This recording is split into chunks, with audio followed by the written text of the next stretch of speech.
$110.6 billion has been earmarked this fiscal year to ensure that no child is left behind. A huge chunk of the money under the recurrent budget will go towards school improvement, youth development, children and family welfare services, and nutrition.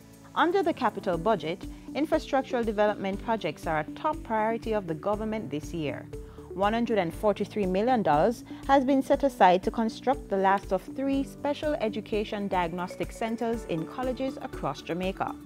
The others were established during the last fiscal year at the Sam Sharp Teachers College in St. James and Church Teachers College in Manchester. For this year, the design and construction of the 3rd diagnostic center will be completed at the College of Agriculture, Science and Education in Portland, and a consultant will be engaged to conduct an assessment for improving its wastewater system. Government will also be constructing additional classrooms in schools this fiscal year to alleviate overcrowding and end the shift system. The Papine, Norman Manley, Mount St. Joseph, Spanish Town, Westwood, and Sydney Pagan High Schools are among those to get additional classroom space.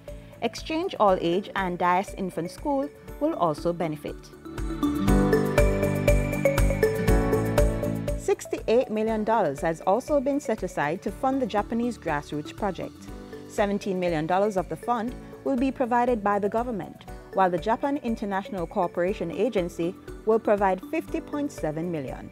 The allocation will be used to complete infrastructure work at Black River High and Fair Prospect Primary, water harvesting and sanitation at Iris Gelly Primary, and purchase of school buses for License and New Forest Primary. $134 million will be used to reduce violence, antisocial behavior, and critical incidents among youth. To achieve this, government will this year complete the fencing for 5 schools and implement the school-wide positive behavior intervention and support program in 100 schools. Money is also identified to roll out the revised health and family life education curriculum and establish 12 school-based homework centers and 12 school-based parenting places. Behavior change and parenting media campaigns will also be implemented, 3 community-based homework centers established, behavior modification life skills camp training conducted, and capacity building of clubs, uniformed groups, and school security personnel undertaken.